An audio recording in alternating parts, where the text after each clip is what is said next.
That's the difference between capturing a moment and creating a moment. I like capturing the truth of something, right? Like you said, you document what is happening and you're not making it happen. Well, to give you an example, I talked about the pre-decisive moment. What do I mean by the pre-decisive moment? I mean that you have to be prepared what's going to happen before it happens. Now, let's say you have a situation where it's been raining. There's a big puddle of water, and it's in a street where they have telephone lines, and those telephone lines are older ones, they're kind of dragging. And you're looking around, and you got your camera with you. Now, here's a kid, and there's birds. There's birds that are on this telephone line. So you're looking at the birds saying, it's kind of interesting with the birds on the line. It's kind of dragging.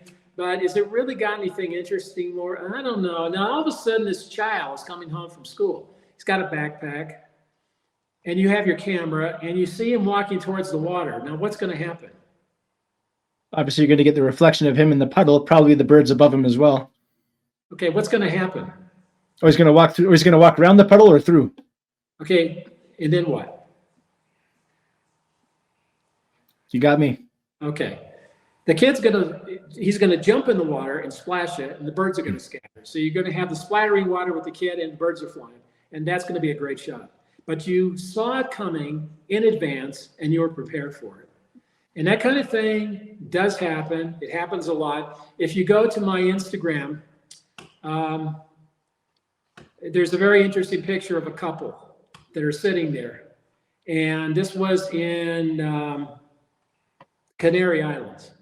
I mean, just the last couple of years, I've been in the Canary Islands. I've been down in the Amazon. I've been down to Costa Rica. And this, can you believe my wife's 22 years younger. She's from Germany. She's a teacher. She got transferred here. I came with her, and that's one of the reasons I've slowed down my photography. She got me on one of these, what are those things that is on a wire, and you go down this. Oh, the zip line? Zip line. She got my ass on a zip line. Can you believe that? And it was raining out, and I remember this water flying into my head, and I've got this fear of heights. Scared the hell out of me, but it was absolutely amazing. She's gotten me to do a lot of things that I normally would not do. But are you on my site? Are you looking at it? Yeah. I was just trying to find it on your Instagram, the zipline photo there. It's not. It's a man. He's on a cell phone. There's a lady there. His wife probably. And somebody said, Jeff, are you working on a book or something? No, I'm just doing street photography. This is what I do. If you photograph humanity, you're either getting paid for it on a newspaper or you're doing it for the passion and love of it. And, I don't think Elliot Orr was he might have worked on some papers, but I don't think he was working on date. I don't know. Maybe I'm wrong. I should do more research on what Elliot. I know later he was doing a lot of corporate work, but too bad we lost him. Did you find it? Is it that one with the sitting at the table and he's on his phone or she's sitting there? Yeah. How does she look? She looks pretty miserable. Here, I'll share the screen here. This is a typical example of humanity. Can you blow it up?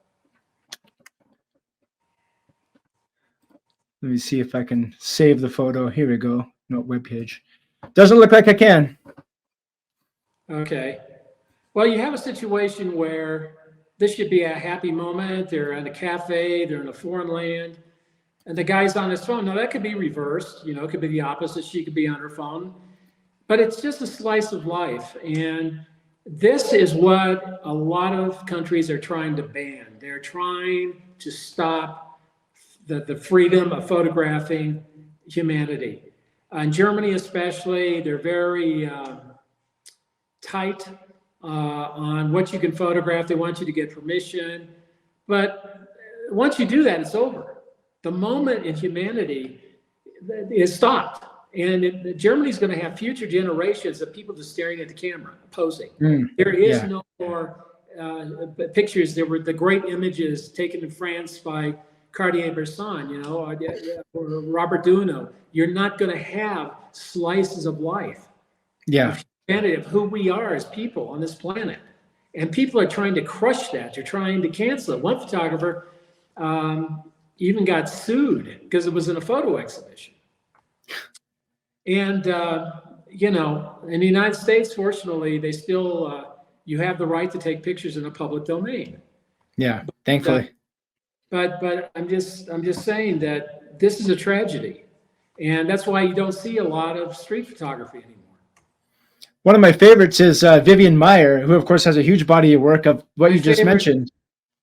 Yes, she was wonderful. Now, I don't know if she was the one who took the picture, the American in Italy, or was that, I forgot who that was. You know the picture I'm talking about? It's not ringing a bell. The young American girl, she's walking on the Italian street corner, and there's all those men whistling at her. And she's holding her, something, and she just looks scared. That sounds about right. I don't know if she took. I don't know, but it sounds very much like something she would have taken. That was one of my favorite photos of all time. It is absolutely. I think it's called. I think it's an American in Italy or something like that.